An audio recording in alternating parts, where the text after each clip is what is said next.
Bem-vindos todos e todas que nos assistem sincrônica e assincronicamente. Essa palestra será gravada e depois disponibilizada no canal oficial do IDP no YouTube.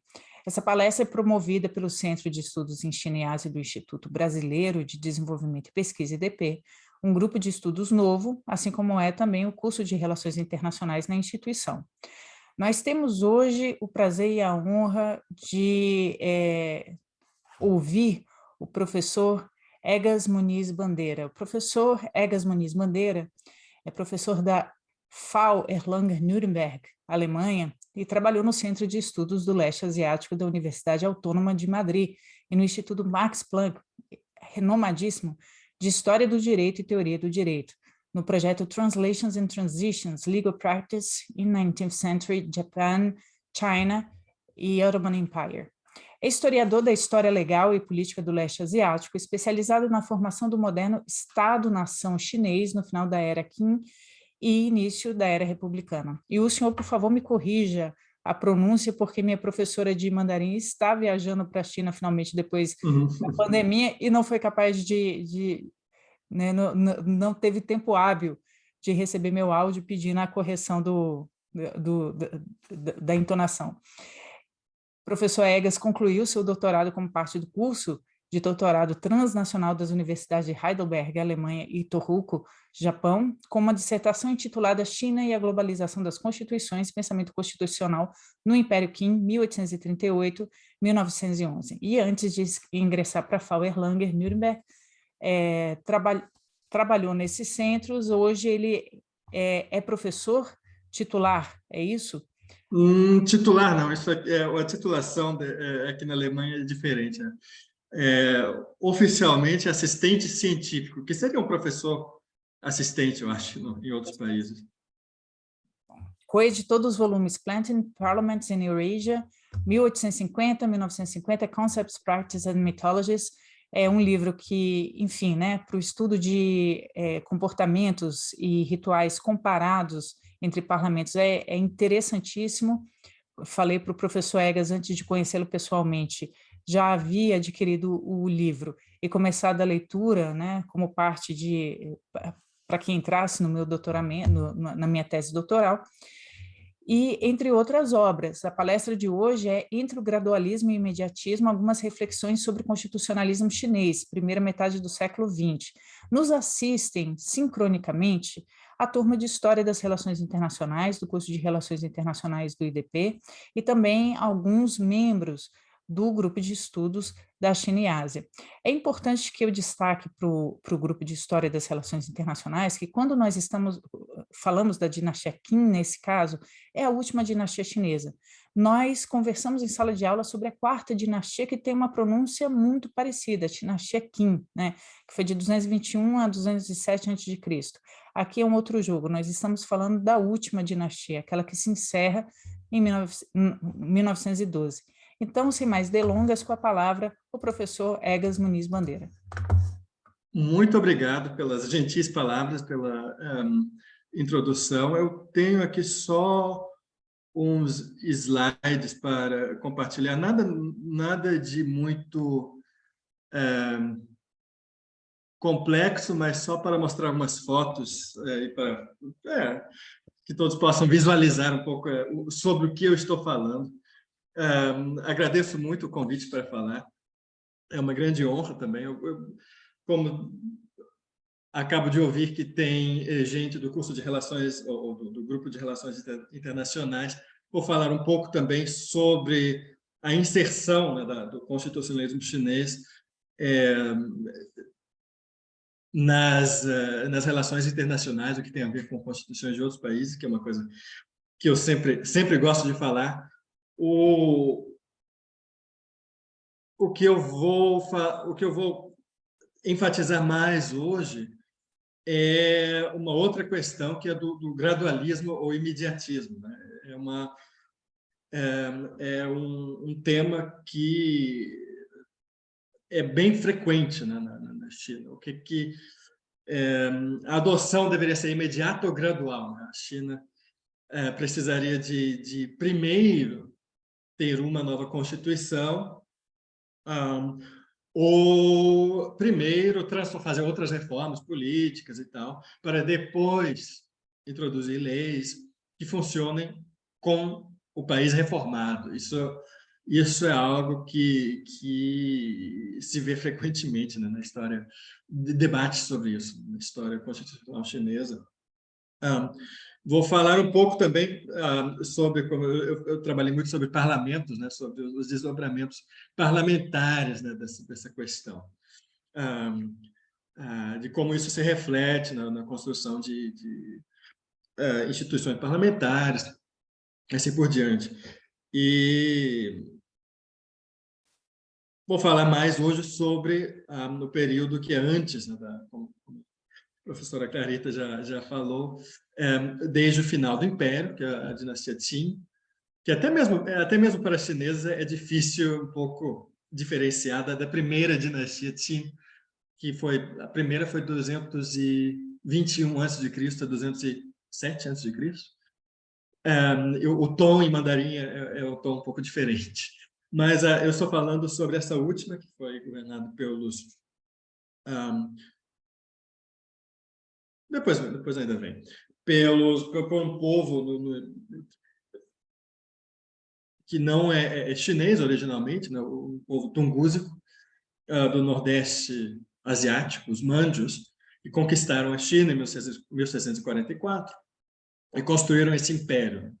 E construíram esse império até se ver isso hoje no mapa da China, porque o mapa que temos hoje da China é o mapa dessa última dinastia, menos a Mongólia, que declarou sua independência em 1911, e o Império também funcionava. É um tema bastante complexo, mas estamos falando desse período aqui, início do século XIX, meados do século XIX, até meados do século XX.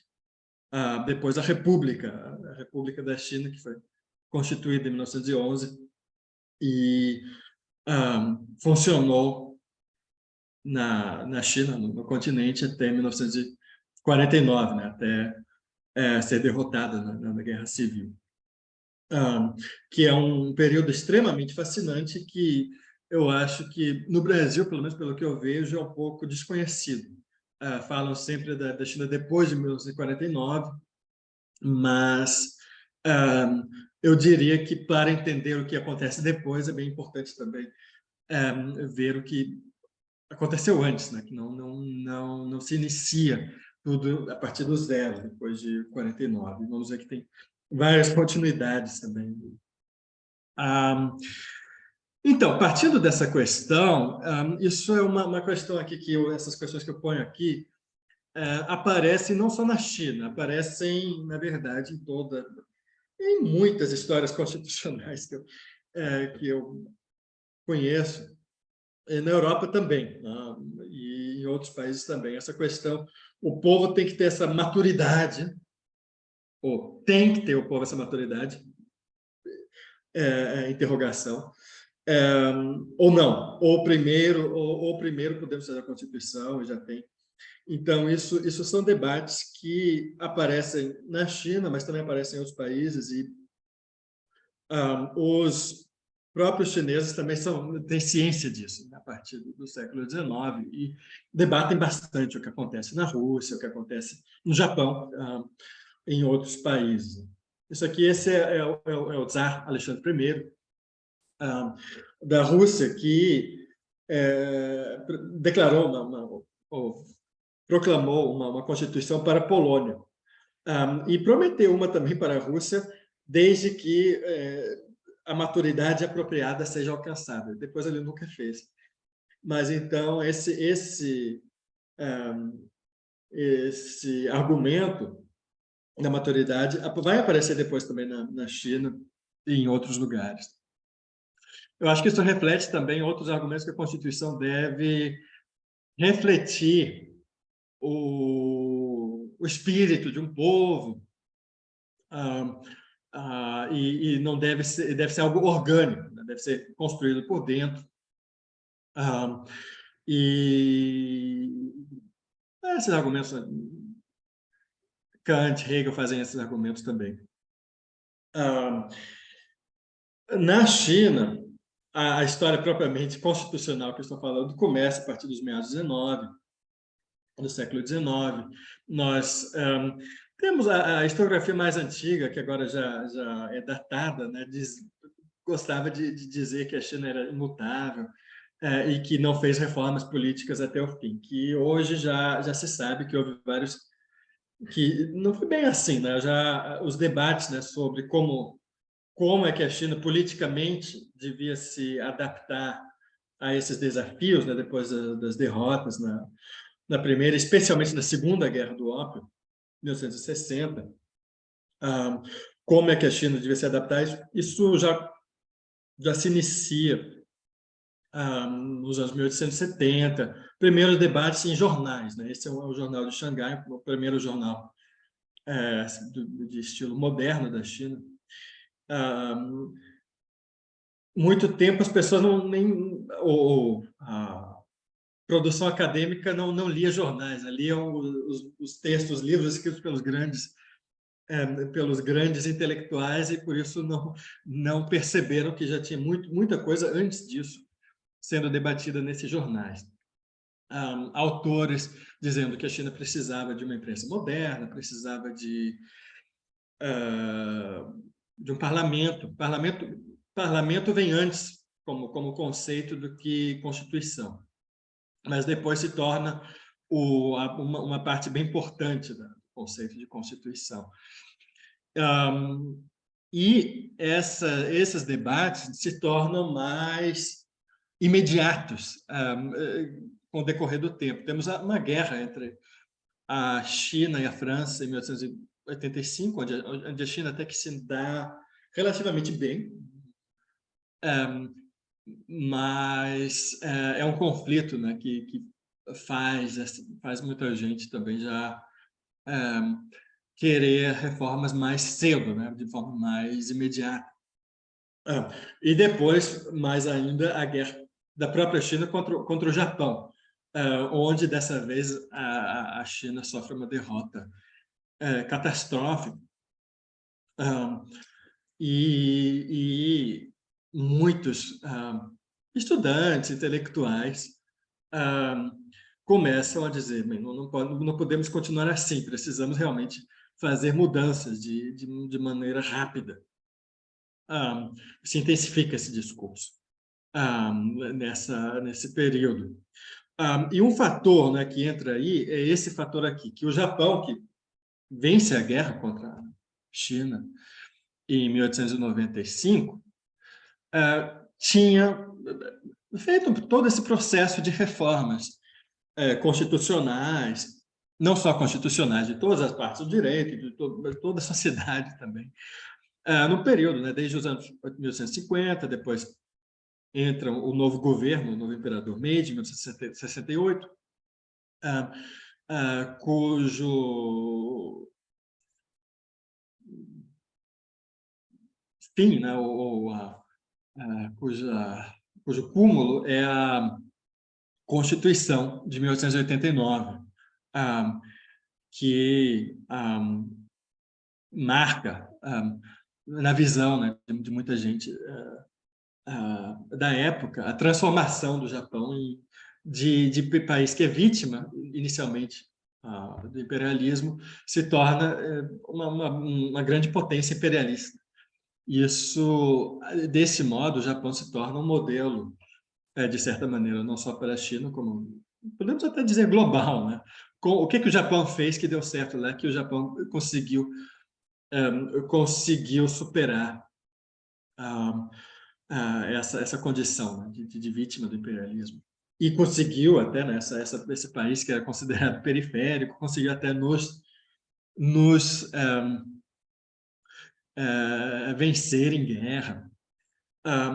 Então, isso marcou profundamente a China, né? Foi um choque. Mas ainda tem uma segunda guerra, que é a guerra do Japão contra a Rússia. Tem um slide que vem depois, onde, mais ainda, né, os chineses dizem: pois bem, o Japão nos derrotou, uma coisa, né? Mas derrotou uma potência europeia, tida como europeia, foi outro choque, isso 10 anos depois, em 1905. Então, temos uma série de intelectuais que dizem, nós temos que realmente fazer isso bem rapidamente, com a Constituição. Uma interpretação que é uma mistura de tristeza pelo estado atual da China, fraco, mas misturada com um otimismo muito forte sobre o futuro, ou possível futuro da China. Então, esse senhor aqui da foto é um desses intelectuais que vai promover uma série de reformas em 1898, que as reformas primeiro dão errado, há um contragolpe contra ele, o imperador é preso, praticamente, e ele é exilado ao Japão, mas continua escrevendo lá, viaja para o México, fala com Porfírio Dias, o presidente do México, e continua sendo muito influente depois, tanto que, mesmo ele exilado, e um outro intelectual também, Liang Qichao, estudante dele, intelectual muito importante, os dois fora da China continuam sendo muito influentes e os pensamentos dele depois são implementados praticamente uns anos depois, em certa medida. O que ele dizia é o seguinte, né, em certo ponto, e estou aqui também simplificando bastante, porque o pensamento tanto dele como de Liang Qichao também mudou bastante durante os anos. Mas o que ele disse, a certo ponto, é o seguinte: o Ocidente precisou de 300 anos para construir o sistema político que tem. Teve todo esse processo, né, da Revolução Gloriosa na Inglaterra, da Revolução Francesa, todas essas guerras na Europa e tal. O Japão conseguiu fazer a mesma coisa, se transformar em potência militar, econômica, em 30 anos. Começou em 1960 e poucos e terminou em 1890. Então, nós que já temos esses modelos, podemos conseguir em 3 anos, podemos fazer 3 anos em 3. Uma interpretação possível da época. E que muita gente que via, né, a situação bem difícil da China, depois a outra invasão, a Guerra dos Bóxeres, ou Guerra Civil, onde a Casa Imperial tem que fugir da capital. Então, nessa situação, muita gente fica muito impaciente, diz, nós temos que fazer isso o mais rápido possível.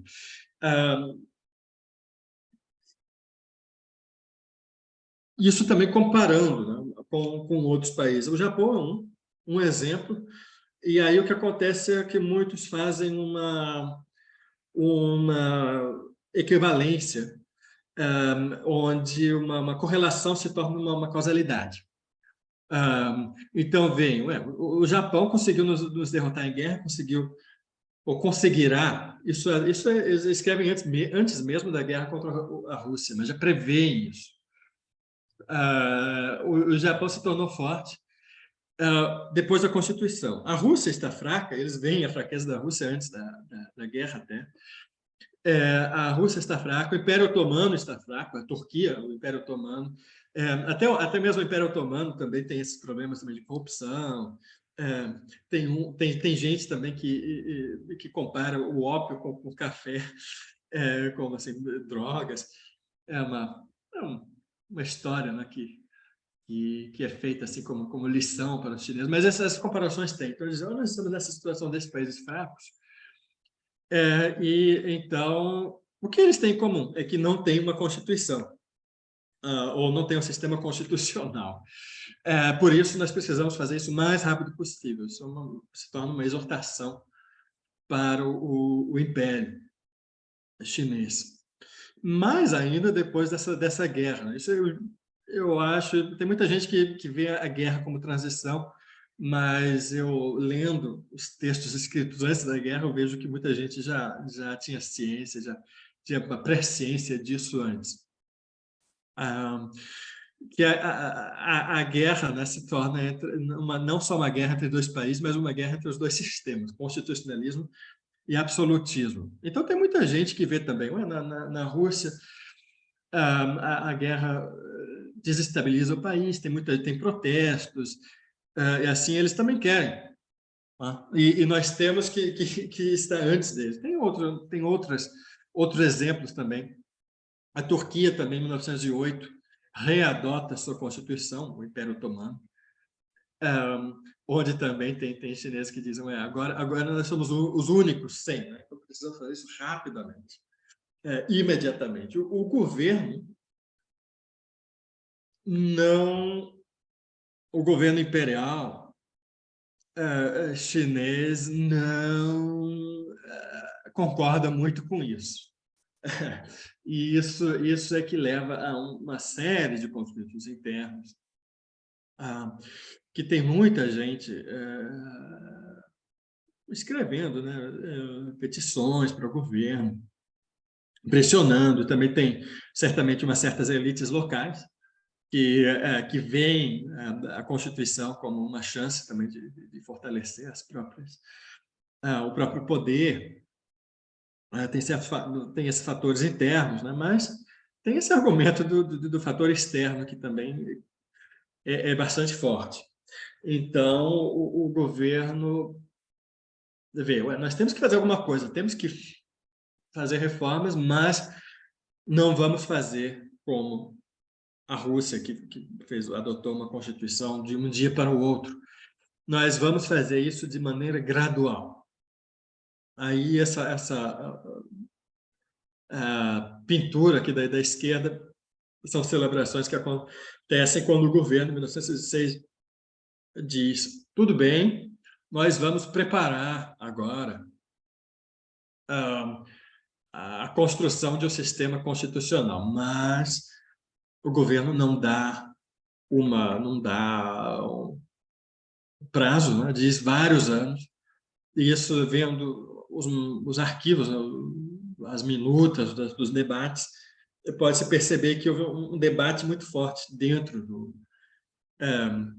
dessa comissão entre uns certos governadores de províncias que queriam fazer isso de maneira mais rápida ou menos.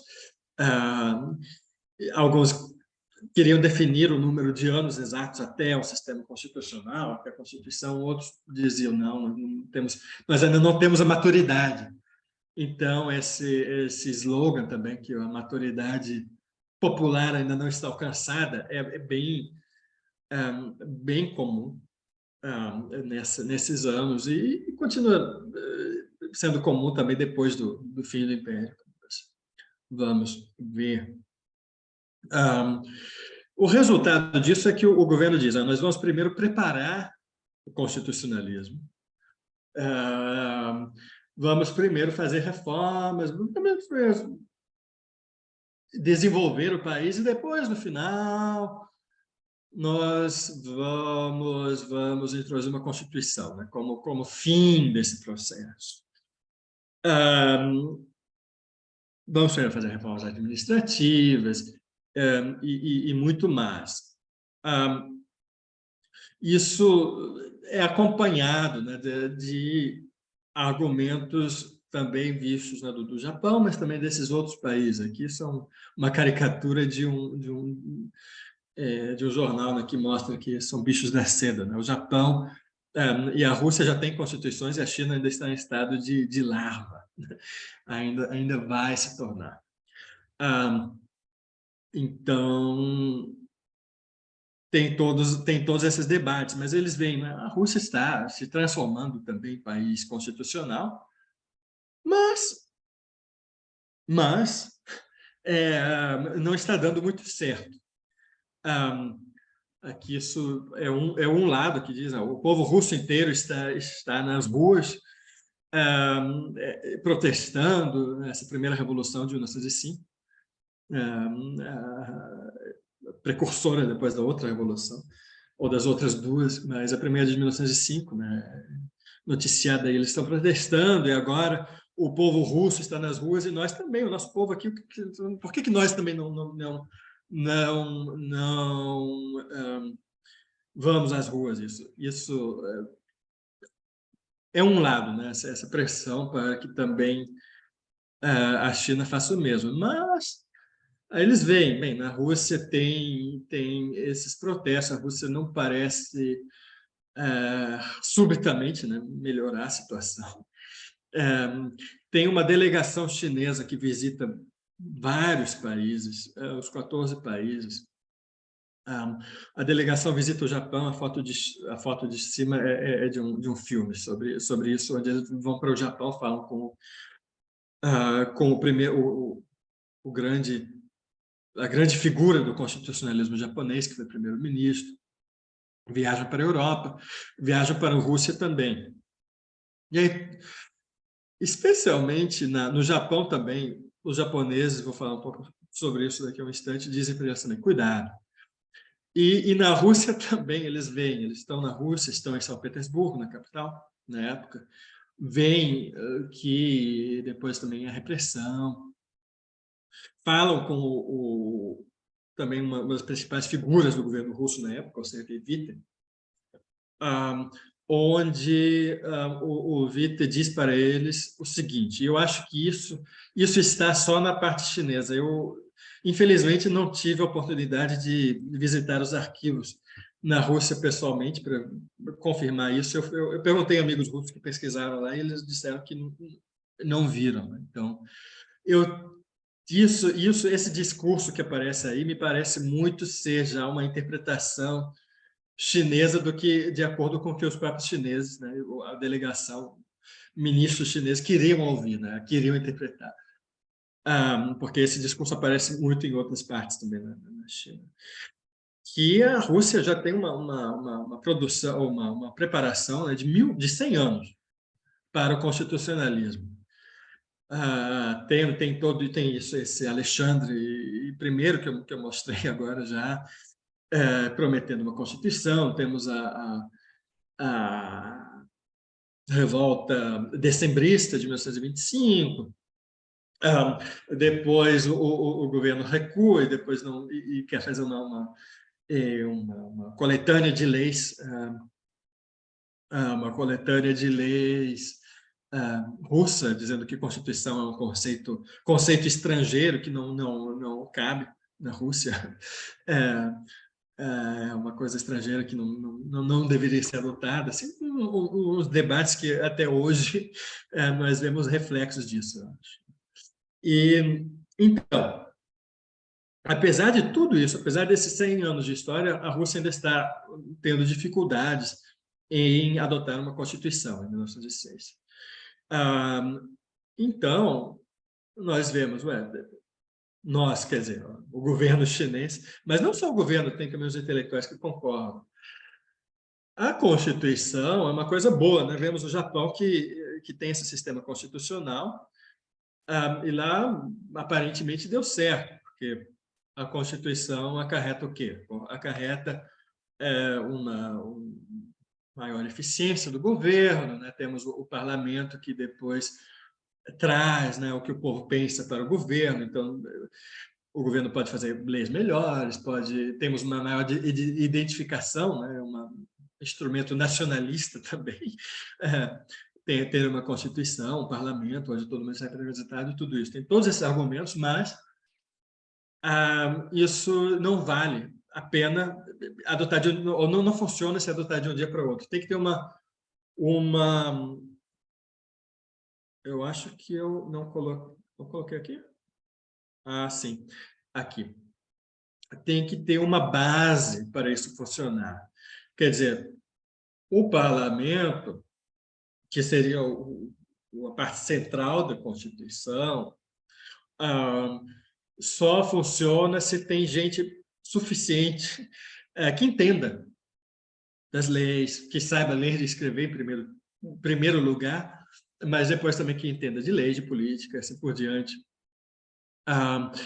E o parlamento também, isso é o que se vê também no Japão, é mais uma assembleia que reúne, né, de talentos políticos e assim por diante. Isso não se faz de um dia para o outro. Então, a Constituição com palavras vazias, isso é a reação do príncipe quando ele vai para a Rússia, mas também vem em outros contextos, né? É que, sem conhecimento geral ou jurídico, ninguém vai poder estar no parlamento para deliberar sobre leis ou observá-las. E então, é igual a não ter Constituição nenhuma. Daí que isso fortalece a convicção do governo de fazer uma Constituição em muito tempo.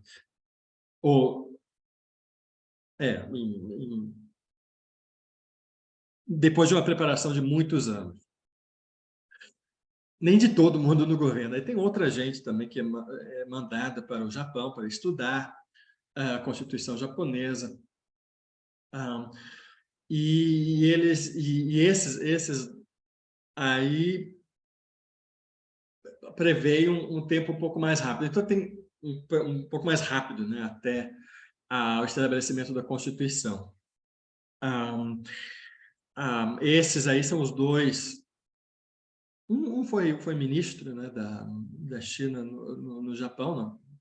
Equivalente a embaixador, o outro foi o representante encarregado de estudar a Constituição. Eles vêm ao Japão, dizem, nós precisamos disso também, de uma Constituição bem conservadora, né, ao estilo japonês, onde o parlamento é relativamente fraco, assim por diante, tem também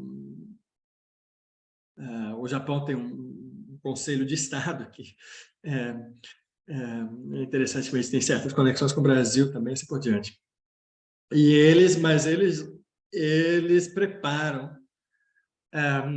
o plano constitucional. E o que acontece é que o governo, então, com todas essas pressões internas, se vê pressionado a, finalmente, em 1908, dar um prazo concreto. Aí eles fazem esse plano de 9 anos até a Constituição final. E 9 anos é mais ou menos o que aconteceu no Japão nos 1880. É uma tentativa, né, de replicar essa experiência japonesa na China. Então, esse é o plano. Eu vi alguém que fez essa lista, não é original, é uma lista mais nova, né? Mas esse todo o plano de tudo que deve ser feito nos 9 anos, ano por ano. E a Constituição é só o ponto final disso. É a coroação do processo inteiro. Então, temos aí nessa lista a divulgação de leis, né? O Código Civil, o Código Penal tem que ser feito, códigos processuais. Precisamos primeiro de um sistema de cortes, né? De tribunais. Precisamos também, né, de um sistema de arrecadação de impostos moderno. Tudo isso temos que também construir mais escolas. Tem aqui metas para a taxa, né, de alfabetização, que no último ano deveria alcançar 5%, nem sei como eles mediam na época. Mas essa era a meta, né, 5% até 1916. Fazem esse plano. Muita gente na época achava que isso era ambicioso demais e que a China deveria precisar muito mais tempo. Os próprios japoneses, né, que dialogaram com os chineses, diziam isso para os chineses. É um fenômeno até que talvez também replicou o que os europeus diziam para os japoneses. E então, esses chineses, ou muitos, não deram muita bola para esse lado, né, do que os japoneses diziam. Nós temos que fazer isso agora, forçar a barra. Enquanto que muitos japoneses diziam, não, façam isso com calma. O parlamento, vocês não têm nem ainda condições de infraestrutura num país tão grande como a China. Como é que os representantes vão se reunir em Pequim se precisa de várias semanas, né, de viajar de uma província no interior até Pequim, e assim por diante, né? Tem esses argumentos que são feitos na época. Nessa situação onde essas pressões, nós precisamos fazer alguma coisa, mas nós queremos preparar tudo isso, o governo acaba se enfraquecendo bastante, porque para muitos eles não são rápidos o suficiente, e eles estão tentando, são reacionários, estão tentando frear o processo. Pedem, mas para os conservadores também não ficam satisfeitos com isso, então eles pedem muito o apoio, né, de todos os lados, né? Tem um lado, os revolucionários dizem que a China está fazendo o que é a mesma coisa que a Rússia, o constitucionalismo falso. Aí esse conceito do Weber é traduzido já em 1906, Max Weber, né, o constitucionalismo falso. Então, que a China está fazendo o mesmo, nós temos que acabar com o império.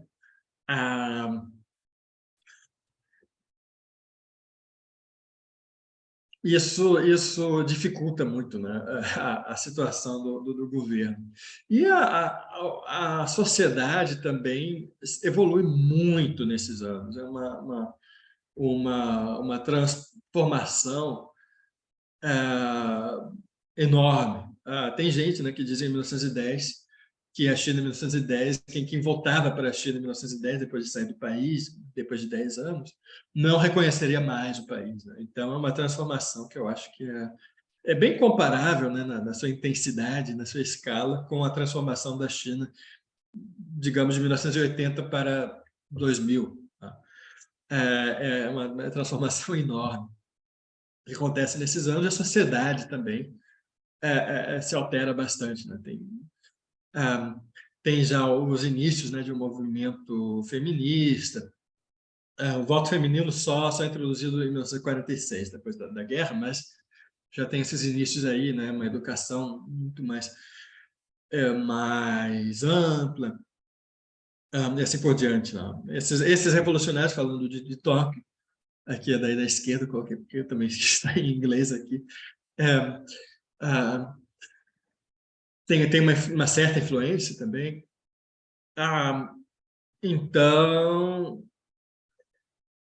talvez seja justificado dizer que isso é um certo efeito Tocqueville, que o crescimento econômico que a China tem, e também o desenvolvimento, né, das expectativas, né, ultrapassam as reformas políticas, né? Então, esse governo que está um pouco preso no meio, né, entre não fazer nada e tentar promover reformas, acaba deixando de existir, né? Acaba de ser descartado, né?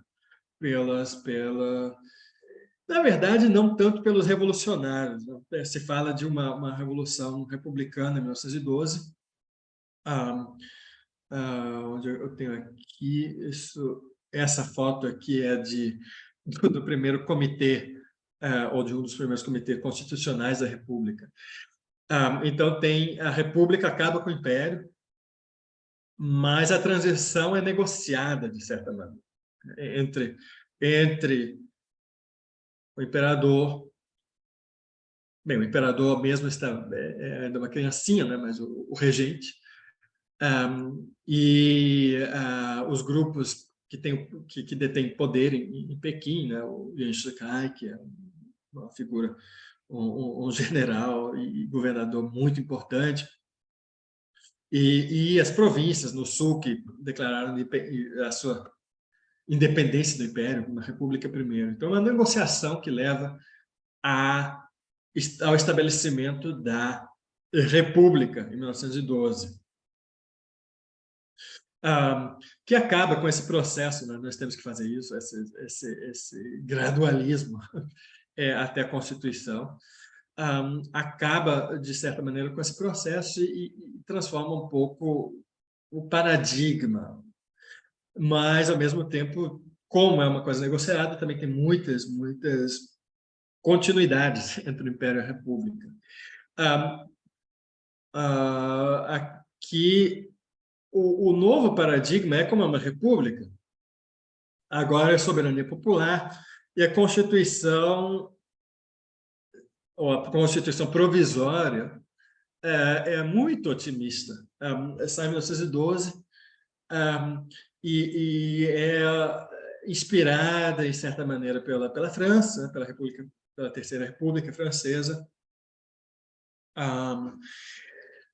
E é muito otimista. Vemos aqui essa tabela aqui, que é do livro de John Pangan.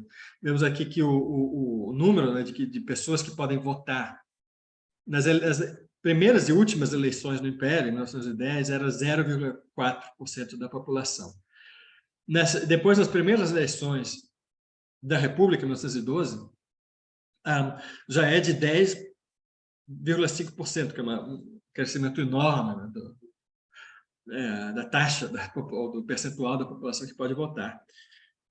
Até mesmo, né, para a época, 10,5% já é bastante, tendo em vista que ainda voto feminino não existe em quase nenhum lugar, com poucas exceções, em quase nenhum lugar, e assim por diante. 10,5% internacionalmente já era um número alto. Então, todo esse otimismo, né, que a China agora, representando a República, pode fazer essas transformações.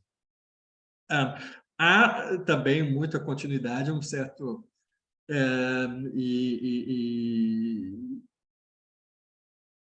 certos setores também que dizem que não. E o que acontece é que esse primeiro ano da República é muito instável, uma grande instabilidade. Claro, uma nova situação, então há lutas pelo poder. O parlamento aqui, isso é um livro de um colega meu, que publicou há pouco tempo sobre as eleições na China. O parlamento parece assim, um antro assim, da corrupção. As eleições parecem sujas, né? Havia umas expectativas antes, né, que as eleições seriam uma espécie de selecionar os melhores candidatos, né, como as provas, os concursos públicos, né? Então, a eleição é uma espécie de concurso de novo estilo, né, onde o melhor candidato seria selecionado pelo povo, mas aí eles veem que a eleição é uma coisa, um processo sujo, difícil. Então, decepciona muita gente isso, nesses primeiros anos. Esse Yuan Shikai, que eu não tenho foto aqui nesse slide, mas é a pessoa mais poderosa nesses últimos anos do Império e nos primeiros anos da República. Depois tenta centralizar o poder em si, e faz uma constituição depois que volta atrás em muita coisa e realmente coloca um conselho de Estado que seria praticamente um conselho pessoal dele, que é muito criticado por outro, porque aí as expectativas já são muito mais altas, né? Então, ele depois, no fim, tenta se coroar imperador, em 1915, 16. Não consegue, porque já na época ninguém mais, ou pouquíssima gente, não ninguém, não, mas pouquíssima gente estava afim, né, de voltar ao Império. Ele não consegue isso. Bem, há muita resistência. Depois disso, isso é um ponto que eu posso falar daqui a pouco, mas é sobre aplicação às assim chamadas periferias, que eu estou falando agora realmente da China habitada pelos Han. Mas isso leva depois à emergência desse pensamento que precisa de um partido único para lidar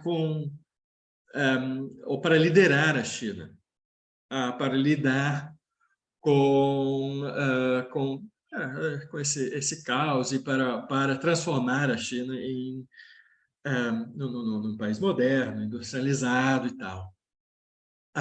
Tem o que é chamado antigamente de facção no governo, que em 1918 chega ao poder, que um amigo meu de Hong Kong, o Ernest Lang, diz, ele argumenta isso com base em fatos, que era praticamente o primeiro partido, o regime de partido único, um proto-regime de partido único na história chinesa, que essa facção tinha uma organização um pouco secreta, né, mas tinha uma organização já que sofisticada, gente conectada ao império, né, uma espécie de velha aristocracia tentando se transformar em burguesia nova na República, que tentou fazer vários projetos de lei nessa época, que eram bem novos na época, mas eles também acabaram caindo, né, por cima de vários erros que fizeram, corrupção também, né, para controlar o parlamento. Houve muita corrupção, então eles acabaram caindo, mas haja esse início, né, desse pensamento que precisa de um grupo, né, para liderar o país na sua reconstrução, né, como país moderno. E depois, né, do fim dessa facção, o que se desenvolve é uma volta do gradualismo pelo governo da República. Os republicanos, os revolucionários, né, eles que criticavam, né, que no final do Império, que diziam que o governo imperial não estava fazendo, estava só jogando um duplo jogo, um jogo falso, e aquilo era mentira e tal, e tinha que fazer tudo mais rápido. Agora, no final, chegou a adaptar muitos desse pensamento gradualista, dizendo que a China realmente precisa de maturidade, não podemos fazer um sistema constitucional completo, já precisamos primeiro de guiar a China. Isso foi a teoria desenvolvida pelo Sun Yat-sen, uma figura que foi um pouco idealizada depois também, mitologizada um pouco. O primeiro presidente provisório da República e líder, né, dos revolucionários.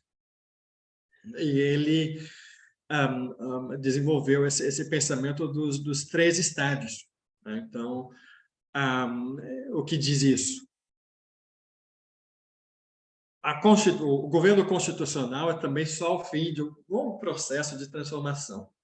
Temos 3 estádios no final. O governo constitucional é o terceiro e último desses estádios. O primeiro é o governo militar, que é o que nós tínhamos no início da República. E entre governo militar e governo constitucional, com eleições e tal, temos o governo de tutelagem, onde o Partido Nacional, o Kuomintang, guia o povo. Né? Então, aqui nós vemos aqui a China como criancinha sendo guiada pelo Sun Yat-sen. Essa é uma ideologia oficial que acho que ele desenvolveu isso em 1918, mas é publicada depois em 1924. E há vários textos, né, documentos constitucionais, e há o oficial de 1931 diz que é um projeto para a época da tutelagem. Então, isso é título da Constituição. Não tem um parlamento completo, mas o que tem são vários, tem um grande número, né, de instituições parlamentares que tentam reunir um pouco e cooptar intelectuais e outros setores da sociedade, né, mesmo que não tenham parlamento e eleições completas, mas tentam ter alguma instituição desse tipo nessa época. Só depois da guerra que a República da China, em 1946, que faz uma constituição que oficialmente se torna Constituição constitucional, da época constitucional, mas não já 46, Guerra Civil, 49, a República Popular é estabelecida. Então, não, pelo menos não teve essa função que deveria ter. A República Popular também, no início, até que também fez a primeira instituição parlamentar, era também uma continuação, na verdade, dessa instituição da Kuomintang, a última, a Jiuzhangxi, o Conselho Consultivo do Povo. É um antigo de 40 e tantos da Kuomintang, e tem um novo, que foi o parlamento entre 49 e 53, onde também o Partido Comunista tenta reunir também atores políticos de outros partidos, né, e tenta fechar uma aliança com eles. Isso em 49 e tal. Mas é com isso que eu acho que eu já estou chegando ao fim do meu tempo. Gostaria de fechar, né? Só tem no fim, né? Esse slide que mostra que uma posição que é muito controversa, mas eu acho interessante que em 1978 chega o período de reforma e aberturas. E é muito difícil, né, interpretar o que é isso. E há várias interpretações, né, de vários campos. E esse é o intelectual Yang Weishi, que depois... Ele ainda está vivo, tem 93 anos, nascido em 1931, acho. E ele foi depois silenciado, bem controverso, mas ele dizia que a reforma e a abertura, na verdade, é uma continuação das reformas de 1905, 6, 7, imperiais. Não foi isso é bastante controverso, claro, que vai contra a historiografia oficial, mas não foi por isso que ele foi silenciado, foi outra questão. Mas oficialmente a China ainda está no período também de transição, né? Então, esse primeiro estágio do socialismo, que é a posição oficial que foi dada e declarada no Congresso do Partido em 1987, né? Então, também de certo modo, podemos pensar, né, uma espécie de gradualismo, mas de tipo diferente, claro. A situação é outra, em concreto, né? Mas essa tensão, né, entre gradualismo e imediatismo, e se a Constituição é o objetivo ou o método, isso está presente, né, durante uma grande parte da história constitucional, debate sobre isso, debates até mesmo que exacerbam, né, certas tensões internas. Eu acho que também é interessante, né, para comparar com outros países. Eu falei hoje bastante sobre a Rússia no início, mas acho que a Turquia também, depois do fim do Império Otomano, o início da República também tem o kemalismo também tem traços bastante semelhantes, né? Então acho que isso, para um estudo comparativo, seria bem interessante no futuro. E com isso, gostaria de agradecer e entrar no debate. Muito obrigado. Obrigada, professor Egas. Eu incentivo a todos os que puderem compulsarem a literatura do professor Egas. Ele tem uma farta produção em inglês sobre a matéria e, de fato, muito, muito interessante. Eu já havia mencionado, Caio, antes de você entrar, Caio é o nosso aluno, o professor Egas, que vai defender um TCC sobre análise comparativa, né, Caio, entre Código Civil brasileiro e Código Civil chinês. Então, ele vai também por essa veia do senhor de direito comparado.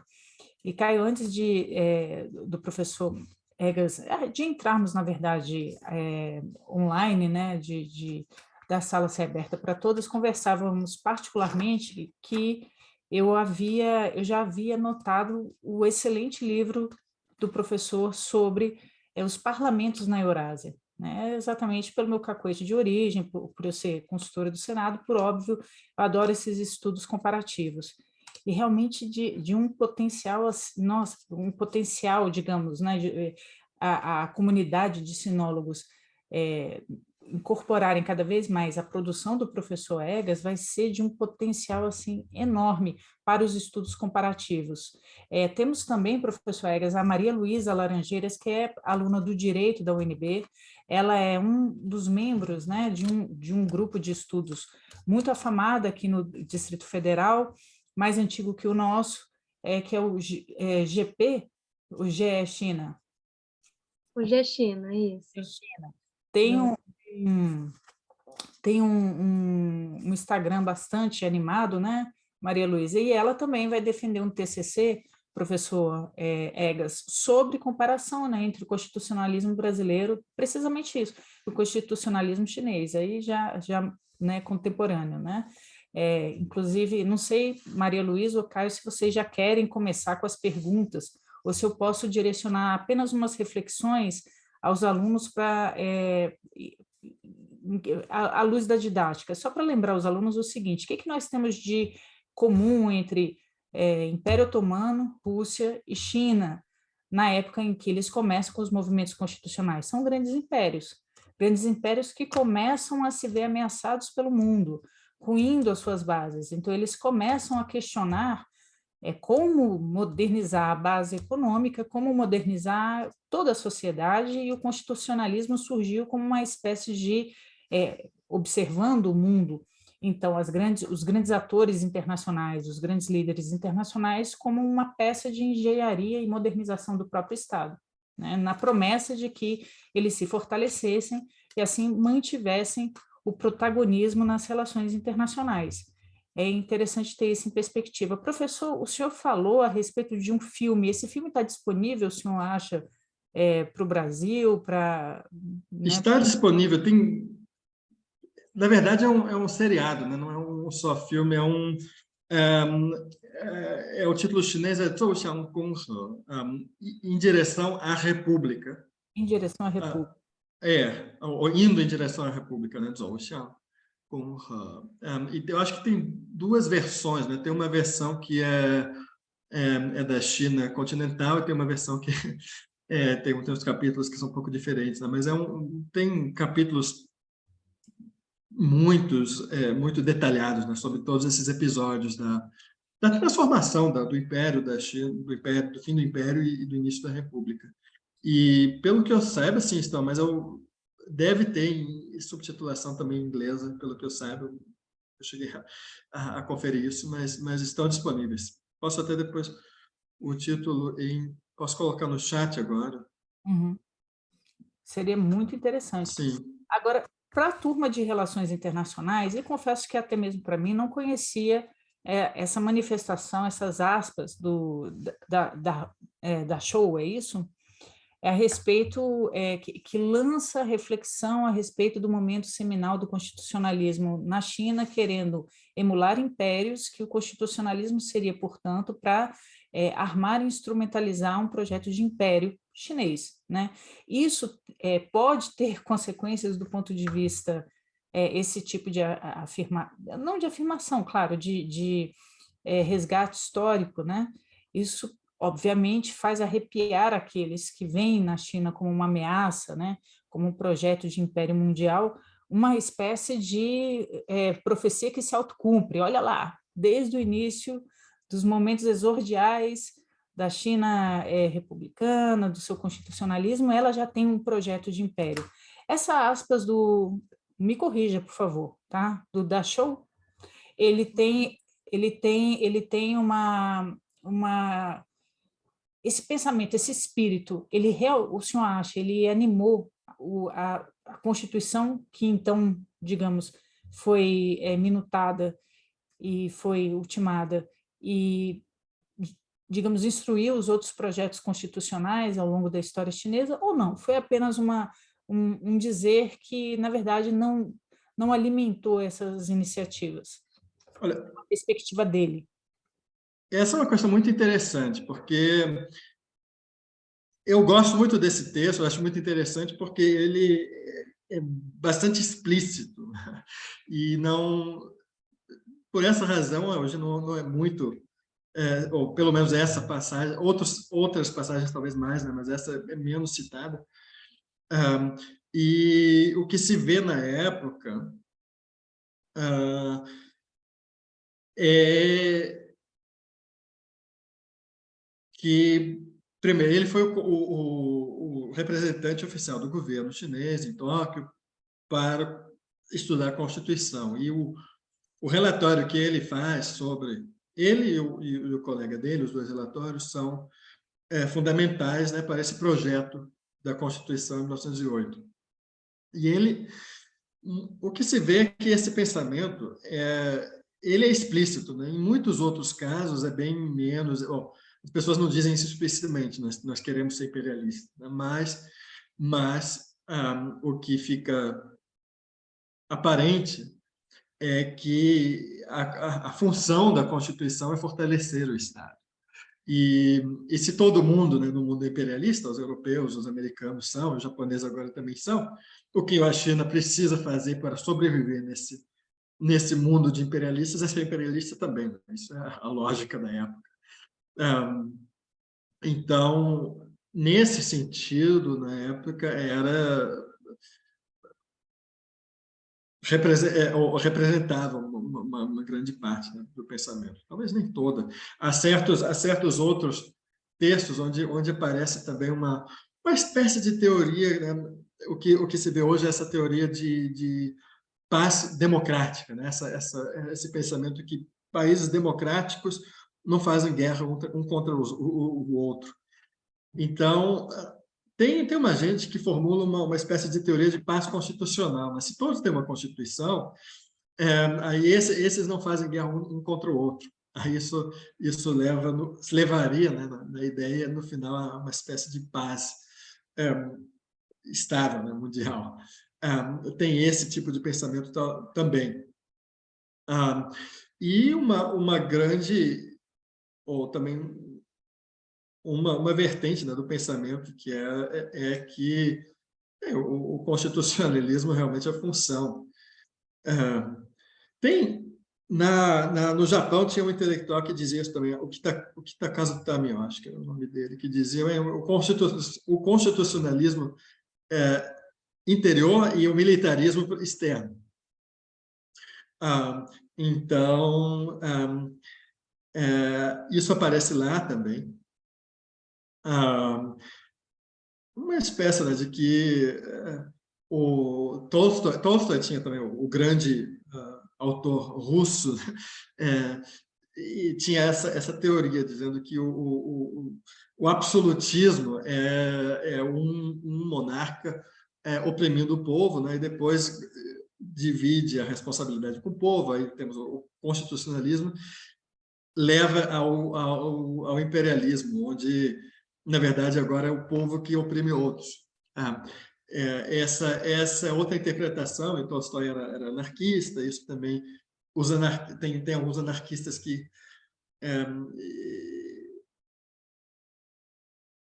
adotam essa interpretação também. E o Tolstói tem cartas com os chineses, onde eles discutem isso com um pensador conservador chinês, onde eles debatem isso.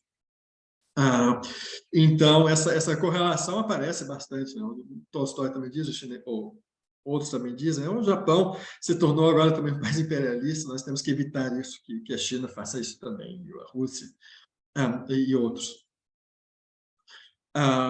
Mas, de modo geral, esse pensamento de que o constitucionalismo tem umas funções que vão bem atrás, né? Ou bem além de fazer uma divisão de poderes e de dar direitos ao povo, isso acontece bastante, né? no contexto da época, é claro. Outro contexto assim, um pouco semelhante ao do colonialismo. Eu não cheguei a falar muito hoje sobre isso, mas tinha também uma grande parte, isso controverso na época também, né, de políticos, intelectuais que diziam todos têm colônias, então o que nós, nós também temos que ter? Aí tem gente que diz que Tibete é uma colônia, Xinjiang é uma colônia, a Mongólia é uma colônia, e outros que dizem, não é assim, né? Mas o próprio governador, né, do fim do Qin, e depois, no início da República, no Xinjiang, tinha essa visão, né? O Xinjiang é uma espécie de lugar extrativista. E aí temos um subdebate também sobre como integrar essas regiões à China, ou ao novo Estado, né? E alguns dizem, temos que integrá-las ou temos que assimilá-las, assim, realmente acabar com essas diferenças. Isso deve acontecer de modo gradual, ou eles já são parte do povo, tem eleições sim ou não, isso é um debate complexo, um subdebate, né, complexo, que acontece sobre isso também, mas que, na verdade, é relacionado a isso. O medo também, né, de que a Rússia também tem o medo da Rússia imperialista, que possa se apoderar da Mongólia, do Xinjiang, a Inglaterra vindo pela Índia, possa se apoderar do Tibete, até mesmo a Turquia.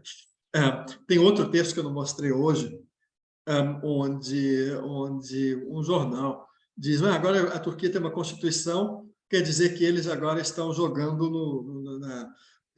no time dos países imperialistas também, e eles vão poder usar isso ou como pretexto para proteger os muçulmanos na China Ocidental, né? Então, pobres de nós que ainda não temos uma constituição. Então, essa correlação se vê bastante claramente na época. Uma espécie de... É defensivo, né, em larga medida, mas onde é o ponto onde essa defesa se torna mais do que isso, é difícil estabelecer. Antes de passar a palavra, Caio, eu vi que você levantou a mão, rapidinho, só para esclarecer alguns pontos para os alunos. Nós temos alguns alunos de primeiro semestre. Professor Max Weber foi mencionado em sala de aula como uma leitura, não faz parte da ementa, né, do curso de História das Relações Internacionais, mas como uma forma de educação, né, política dos alunos. Eu sugeri que lessem Direito e Política e Duas Vocações. Eu estou falando desse livro, não porque eu vou referenciar na minha pergunta, mas só para que eles se lembrem de quem se trata, né, Max Weber. Mas o senhor usou o conceito do constitucionalismo falso, né? Acredito que alguns não tenham ainda o conteúdo, né, da matéria do direito constitucional, mas o senhor poderia explicar brevemente o constitucionalismo falso para os alunos? O constitucionalismo falso é o Max Weber, que escreveu um artigo muito longo e um pouco difícil de ler, em 1906, sobre a Constituição russa, dizendo que o que a Rússia estava fazendo era uma espécie de teatro, né? Estava estabelecendo umas formas do constitucionalismo, com a Duma, né? O parlamento, que foi eleito em 1906 e tal, com o texto constitucional, mas não na substância. Que na substância não alterava muita coisa, era só uma espécie de saudação formal ao constitucionalismo, sem que realmente na substância alterasse isso. E esse conceito, né, de constitucionalismo falso, eu traduzi agora como falso, né? E ele escreveu em alemão, ele escreveu como constitucionalismo Schein, né? De aparência. Então, é uma aparência formal de constitucionalismo sem que tenha a substância por detrás, isso, brevemente. Isso é traduzido já. Eu ainda não fiz a pesquisa exatamente como é que é traduzido e por onde, eu acho que isso é uma lacuna ainda na pesquisa, mas é a mesma palavra que aparece como constitucionalismo falso em chinês, em 1908, em referência à Rússia também. Então, eu penso que realmente tem uma conexão, né, de gente que leu isso e traduziu, e refletiu muito sobre isso, e usou também como argumento no debate chinês, dizendo que o Império estava fazendo, o governo imperial, era um constitucionalismo falso. Então, na verdade, o governo chinês estava usando a Constituição, segundo essa interpretação na época, como método para fortalecer o imperador, para, na verdade, usar o que deveria ser um método de democratização, usá-lo como instrumento para aumentar a tirania e recentralizar o poder, que, na verdade, teoricamente, o imperador era absoluto, mas a prática, o poder, ele tinha relativamente poucos poderes, na verdade, porque governadores e vice-reis tinham muito poder, especialmente depois das guerras internas, onde eles fortaleceram a sua posição no século XIX. Então, tinha muita gente dizendo isso. O imperador está usando isso como método para alcançar o contrário do que seria o verdadeiro objetivo. E isso foi, durante muito tempo, a historiografia oficial na China, e a historiografia dominante, né? Todo esse processo constitucionalizante do Império era reacionário, na verdade, era só uma fachada. E hoje, como eu também falei hoje, também minha posição é que não é bem assim, não é bem assim. Tem que se ver isso de uma maneira um pouco mais diferenciada. Eles tinham um conceito de constituição própria, assim, não era exatamente isso, mas também não era só uma fachada, né? Tinha um objetivo que era mais do que um mero teatro. E antes de passando a palavra, na verdade, para o Caio, eu preciso só observar que se eu já gostava de Tolstói, agora ainda mais. Eu espero obter com o senhor privadamente a referência sobre essas cartas, a edição de publicação dessas cartas trocadas com os pensadores chineses. Caio, por gentileza, qual a sua pergunta? E demais alunos, quem quiser tomar da palavra, podem desmutar, podem perguntar, levantar a mão ou me passar por o WhatsApp a pergunta, ou escrever também no chat, como vocês desejarem, tá bom?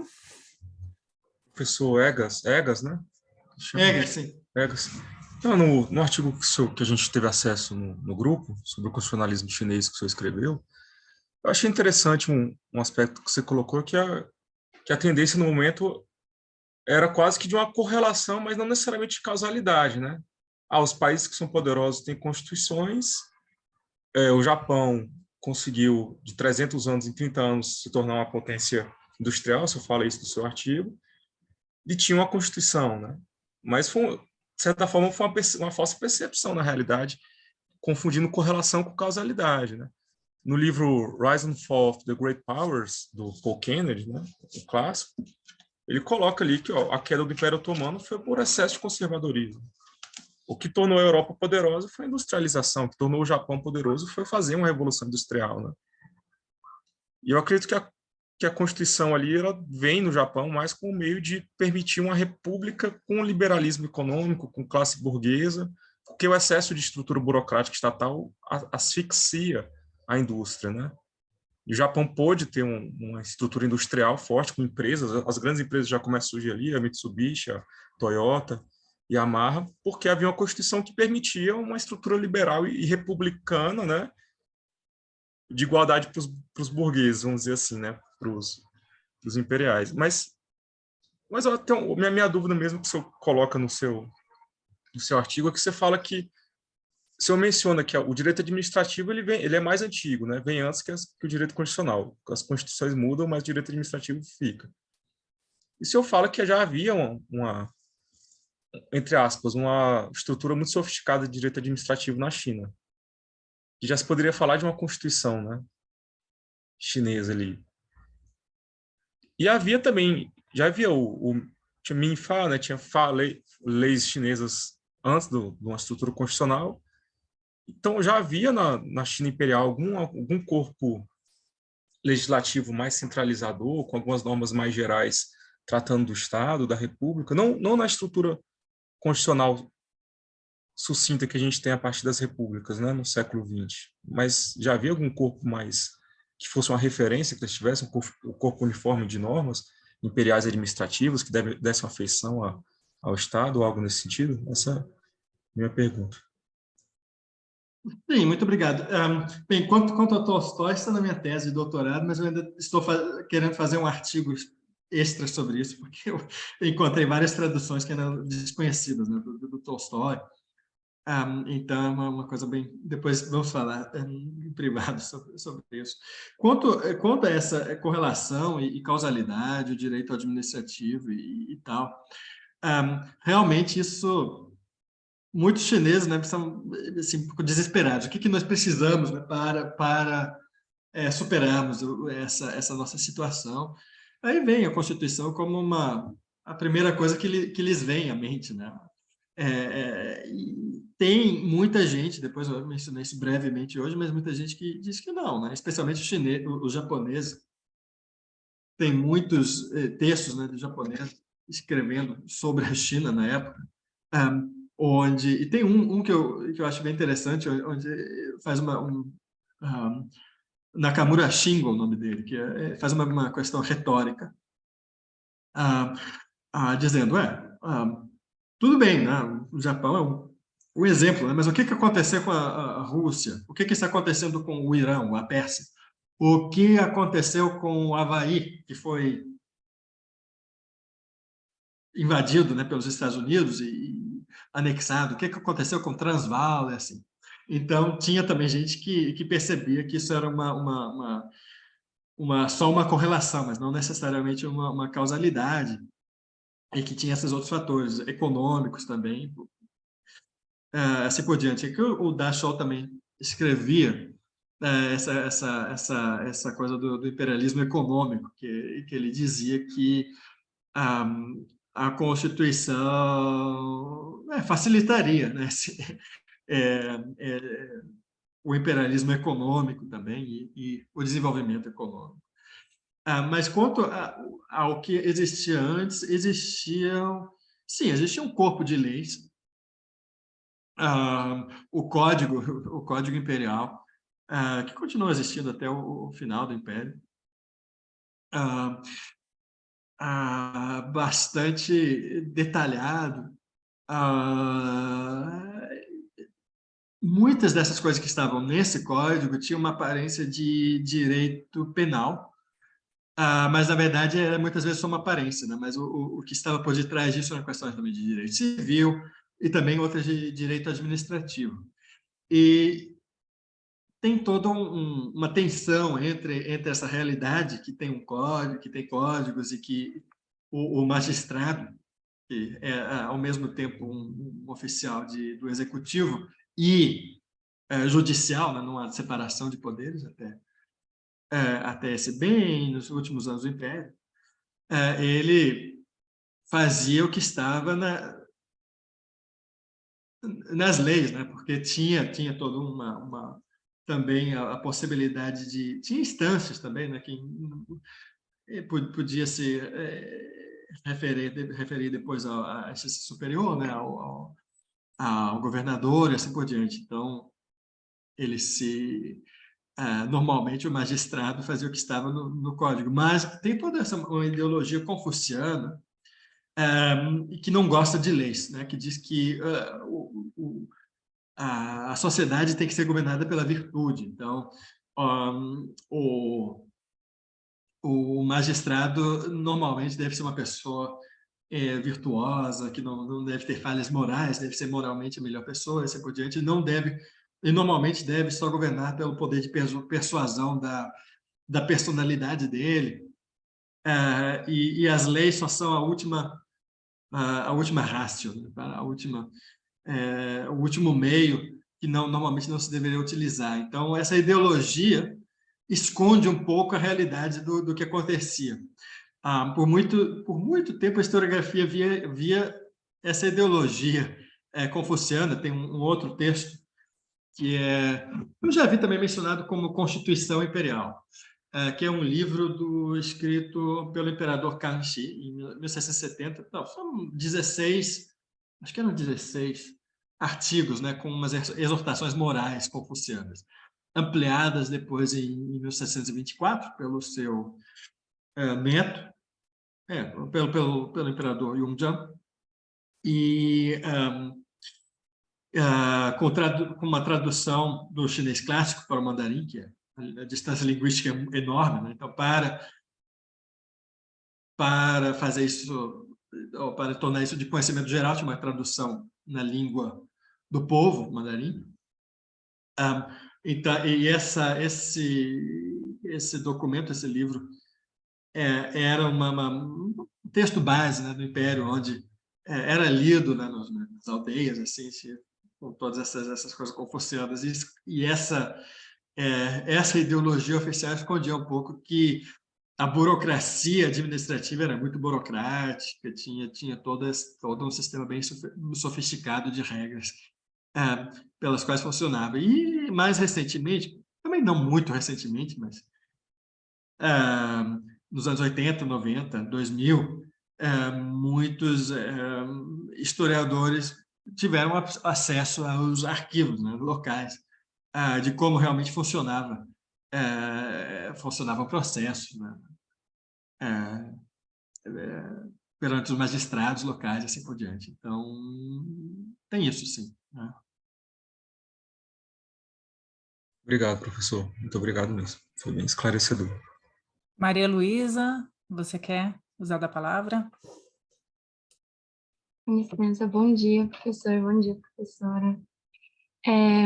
Eu li o seu texto, até mencionei com a professora na quarta-feira, porque foi um dos textos que eu utilizei quando estava começando a estudar constitucionalismo lá em 2020. Então, tá também no meu projeto do TCC. Então, fiquei muito feliz, inclusive, com a oportunidade de participar do encontro. E a minha pergunta, no texto, o senhor até menciona Darwin, né? Eu achei bem interessante nesse sentido de que era visto como uma evolução mesmo, assim. Gradativamente você iria chegar naquele ápice evolutivo que seria a adoção de uma Constituição, que seria um estado perfeito, não perfeito, mas assim, um desejado. E eu trago um pouco para a atualidade, né, porque é a minha ênfase de pesquisa, porque eu vejo ainda muito isso em alguns pesquisadores, até na Universidade de Pequim tem o professor Zhang Qiangfeng, que ele fala um pouco assim nesse sentido também, de que é necessário adotar uma Constituição efetiva, com uma Corte Constitucional efetiva, e ao mesmo tempo eu vejo muitas movimentações governamentais de tentar dar uma importância à Constituição. Tem a reforma de 2018, que foi uma pegada, né, uma tentativa, até mencionei com a professora Clarita, de que apareceu após isso muitos discursos do próprio presidente Xi Jinping mencionando a importância da Constituição, de seguir a Constituição. Na própria política dele anticorrupção, ele mencionava muito a Constituição. E eu também conversei com o professor Evandro, que ele fala que a Constituição, na verdade, ela é, num sentido, mais um documento administrativo. E ela não tem tanta eficácia como a gente entende como uma Constituição. Eu queria saber mais a sua visão, assim, de que essas movimentações atuais do governo, elas realmente estão caminhando para uma implantação de um constitucionalismo? A gente já pode chamar a atualidade de constitucionalismo, porque eu sei que tem muitas discussões até sobre o termo, né? Então, eu queria mais saber a sua visão nesse sentido. Obrigada. Isso é um tema bem interessante, muito enorme, né? Eu acho que são várias interpretações, né, possíveis sobre isso, até porque essa questão do darwinismo também é enorme, né? O darwinismo no século XIX, início do século XX, teve um impacto enorme, né? E uma das funções, né, que se previa para a Constituição era que a China, historicamente, tinha ter todo esse ciclo, né, de dinastias e tal. Então, esperavam, né, que a Constituição pudesse superar isso, né? Então, tendo uma Constituição como base, não teríamos mais um ciclo de dinastias, o imperador estaria um pouco fora disso, fora do processo que poderia levar ao fim de uma dinastia. Isso aí, vendo também uma ideia um pouco japonesa, né, de uma linha eterna. Por um lado. Por outro lado, tem isso aí, chegando à atualidade, isso eu mencionei agora Tocqueville, né? Na época já tinha gente com umas ideias, não sei se vocês leram, né? Mas umas ideias, eu acho que até não, né? Mas umas ideias assim desse tipo, né? A Revolução, na verdade, finaliza o que já está sendo preparado antes. E tem também muitos debates na atualidade, nos 2000, 2010, sobre isso, né? Sobre Tocqueville também tinha um membro do Comitê Central que leu Tocqueville e distribuiu o texto, né? E disse: olha, a China agora está numa situação muito perigosa, porque estamos nos desenvolvendo economicamente, estamos criando um sistema, estamos aperfeiçoando o nosso sistema administrativo e tal, mas isso cria umas expectativas que podem ser maiores até do que o que nós podemos realizar agora. Então, na verdade, isso é o momento mais perigoso para o Estado, é esse. Era uma interpretação é uma interpretação que teve uma certa importância, acho que nos anos 2010 e poucos, né? De uma década para cá. E colocando isso aí, dizendo, nós temos que prevenir isso. Aí, a Revolução Francesa é uma coisa, a outra é a interpretação do fim do Império Soviético, também, que é bastante discutido na China de hoje, do fim da União Soviética, né? Desculpa, do fim da União Soviética, que é bastante discutido, né? O que a União Soviética fez que nós podemos evitar, né? Para que não nos aconteça a mesma coisa? Isso, Xi Jinping menciona isso a todo tempo. E a resposta dele é uma resposta que vai encontrar... Agora estou saindo um pouco da minha área de pesquisa, mas a minha impressão é que vai um pouco ao contrário do que era antes dele, né? Que a resposta prévia é que, bem, temos que nos desenvolver economicamente e tal. A resposta dele é mais ideologia, é importante, né? Nós temos que fortalecer a nossa ideologia, porque nos anos 80 a União Soviética estava se enfraquecendo porque eles não tinham mais fé no sistema deles, se deixaram corromper pelo Ocidente e tal, e por isso que eles caíram, né? Talvez seja uma interpretação, eu não sei, talvez seja uma interpretação mais colocando importância na superestrutura, né, ideológica, do que na base, na infraestrutura, talvez. Mas ele tem enfatizado isso bastante. E no âmbito disso também, claro, a Constituição tem uma importância, né? Importante, né? Uma importância alta, né? Como máximo documento do Estado, mas um meio, né? Um instrumento, né? do Estado, de uma forma, um documento simbólico, de um lado. E isso não é exatamente a interpretação liberal do constitucionalismo, é claro. Então, tem sempre essas tensões quando mencionam Constituição na China, que é um termo um pouco problemático. De um lado, tem um feriado, né, o Dia da Constituição, Xi Jinping fala sempre sobre isso. Por outro lado, o termo pode ser bem problemático porque evoca todas as interpretações liberais. Então, ano passado, eu fiz uma palestra na Universidade de Direito e Ciências Políticas em Pequim, e eu sugeri primeiro um título também sobre Constituição. E aí veio o convite, eles tinham mudado isso de Constituição para Direito Público. Eu perguntei o que é isso. Eles me disseram, é melhor falar, é melhor colocar direito público no título, porque é menos problemático. Você pode falar sobre Constituição depois, não tem problema, mas o título é um pouco problemático, porque tem várias interpretações. Então, é uma coisa que realmente é de importância hoje em dia na China.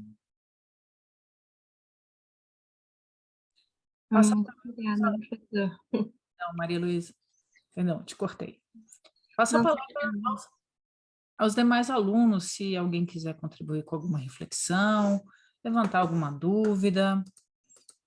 Nós estamos, professor Egas, criando, né, esse é o objetivo imediato, criando a cultura, o gosto, né, pelo estudo comparado, usando outras quadras do mundo como, né, como inspiração para esse pensamento, e possivelmente como uma reflexão crítica aos nossos próprios marcos, né, vê-los em perspectiva histórica, perspectiva política, sociológica, enfim. Podem me passar, Posso? por gentileza, quem fala? É o Caio, posso? Claro, Caio. Calma. Professor Egas, o senhor vai ser um pouco... Não quero lhe fazer de orientador de monografia, não, mas eu preciso perguntar algumas coisas, assim, se me permitir. Sim. A Constituição Chinesa de 82, ela é uma Constituição bem moderna, né? Bem pós-Deng Xiaoping, e ela prevê no seu artigo 10º que a propriedade rural na China é coletiva e a propriedade urbana é pública, certo? E isso tem suscitado muitos debates. Inclusive, esse artigo, ele é tido como muitos como o pai do direito de propriedade na China, porque ele já prevê indenização por expropriação, e muitos dizem que só há um reconhecimento do Estado mesmo do direito de propriedade quando prevê a possibilidade de indenização por expropriação. E eu queria partilhar uma ideia minha com o senhor me diz o que o senhor acha que pode acontecer, né? A propriedade rural na China, ela é coletiva. E eu fui estudar o direito chinês, de propriedade chinês na China Imperial, e isso não é algo novo, né? Isso não vem nem, inclusive, do comunismo, já era muito antigo. A unidade básica de propriedade, professora Clarita e gente, no Ocidente, é titularizada por uma pessoa, né? Pátria e família em Roma, comércio patriarcal elitista, e depois continua individualizável. Mas a menor unidade de propriedade na China era o diar, família, né? Unidade da família. Então, a ideia de coletivização rural já existia na China há muito tempo. Mas a minha dúvida está com relação à propriedade urbana. Qual vai ser o futuro da propriedade urbana na China, né? Desde o novo sistema constitucional? Porque a população urbana na chinesa vai logo se tornar majoritariamente urbana, a população chinesa, cidades no interior da China tem se tornado cada vez mais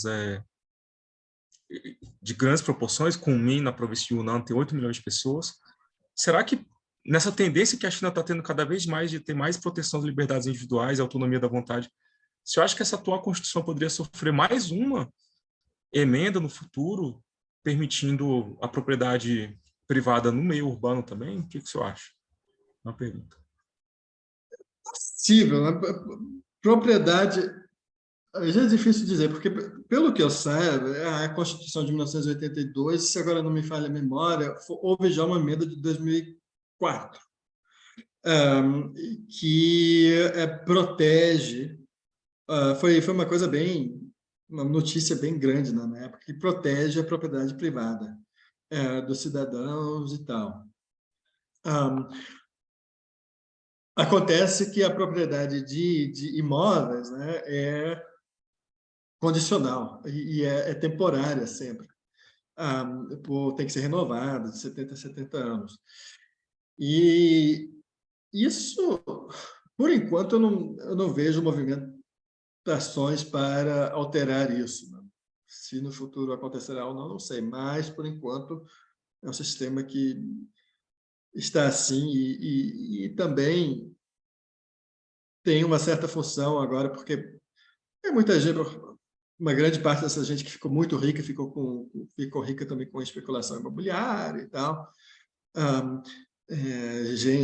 Muitos que ficaram também ricos, por exemplo, em Shenzhen, porque simplesmente viviam naquela parte, depois se valorizou muito, né, a terra. Então, é uma área, talvez, onde o governo queira manter um pouco por motivos, né, de política social, de política social, manter um certo controle, né? Então, não, por enquanto, não vejo movimentação por isso, mas não posso prever o futuro, né? Mas que essa emenda de 2004, na época, se não me falha a memória, já foi bastante discutida na época. Já muita gente na época ficou um pouco espantada, né? Que a China acabou reconhecendo a propriedade privada na Constituição, né? Então, foi uma grande parte, uma grande coisa na época. E expropriação é uma coisa, mas há outros métodos, né? Então, até nem sempre é necessário. Então, quem sabe, né? Mas é realmente um tema de importância e de atualidade. Mais alguma pergunta, Caio? Não, estou muito bem respondido. Muito obrigado, viu, senhor? Eu acredito, professor Egas, que tanto o Caio quanto a Maria Luísa vão me pedir no privado, e já adianto, o seu telefone, o seu contato, para tirar dúvidas, para... Com certeza, sim. Bacana.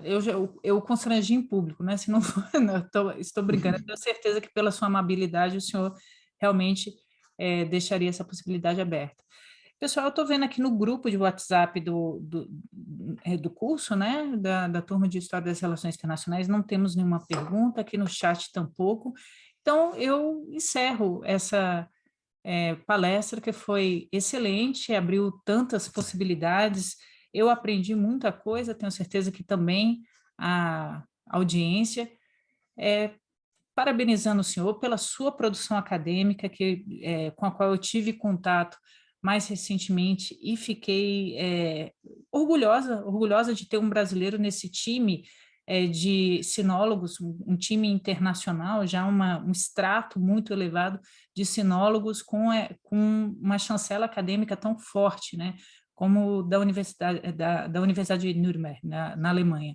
Certamente isso é para pouco, certamente é um reconhecimento fantástico, parabéns, e preciso dizer, a minha turma já sabe, tenho grande admiração também pelo seu pai, que foi um dos pioneiros do estudo das relações internacionais, de saudosa memória. Tive aula com o professor Amado Servo, que não cansava de mencionar seu pai, tinha um enorme carinho por ele. Não sei se o senhor deseja utilizar da palavra para considerações finais. Muito obrigado também, uma honra também sempre. Eu já moro aqui no exterior, né, na Alemanha, há muitos anos. Foi meu pai também que decidiu que nossa família, né, se mudasse para a Alemanha por motivos primeiro da saúde dele, mas também educação, porque ele admirava muito o sistema de educação alemão. Então, mas eu sempre gosto de manter contato com o Brasil, então sempre fico muito honrado, né, em poder dar palestras e tal, e espero poder ir pessoalmente agora também, no futuro não muito distante. Na verdade, o estudo da Ásia, da China, do Japão, foi meu interesse, mas meu pai sempre gostou disso. Ele era uma área que ele não conhecia tanto, porque outro contexto, né, que ele cresceu, mas ele sempre apoiou isso. E eu gosto, né, de manter esses laços também. Espero poder vê-los presencialmente agora, no futuro não distante. Envidaremos todos os esforços. O IDP está se programando para a comemoração de 50 anos das relações Brasil-China, que serão cuja data é ano que vem, mas já nesse segundo semestre nós temos programação pré-festiva, digamos assim, desse aniversário redondo, né, de 50 anos das relações Brasil-China, com o reconhecimento do, então, presidente Ernesto Geisel, né, a República Popular da China como representante do continente. Eu só devo, então, agradecê-lo, agradecer a audiência, agradecer aos alunos de Relações Internacionais, agradecer aos membros do Grupo de Estudos em China e Ásia e também ao China, é isso? Opa, acertei. G-China. G-China, fazendo votos de uma integração maior entre os grupos. Para minha grata surpresa, tive uma reunião junto com outros líderes de think tanks em estudos em China, na residência oficial do embaixador da China no Brasil, e descobri que a professora Daniela, que foi orientanda do professor Amado Servo, e foi minha contemporânea, ela era veterana, né? Mas não tão veterana assim, 1 semestre, 2 semestres acima de mim no curso de Relações Internacionais da UNB, ela é a líder, né, do grupo, a líder acadêmica do grupo da UNB, então fiquei ainda mais feliz, me sentindo ainda mais em casa, resgatando essas boas memórias. Pessoal, Professora, rapidinho, pegando um pouco a intersecção do... Vamos fazer uma coisa que eu aprendi quando eu fui membro do G-China. Se todo mundo puder ligar a câmera para a gente fazer um zaijian, fazer... Pois é. Eu vou dar print screen aqui para a gente salvar. O que você acha, professora? Como registro Muito bem, muito obrigado. A única questão é que muitos deles estão em sala de aula agora. Alguns entraram pelo iPhone, etc. Então, não sei se vai ficar, se a imagem fica tão estável e redondinha como a nossa, que está, né, já que nós estamos de casa, enfim. Mas quem quiser, fique à vontade, podemos fazer esse registro, né? Damos aí uns 30 segundos. Zaijian. Pessoal, muito obrigada, professor Egas, Muito obrigado também. Uma coisa também, a maior parte da minha produção está em inglês, né?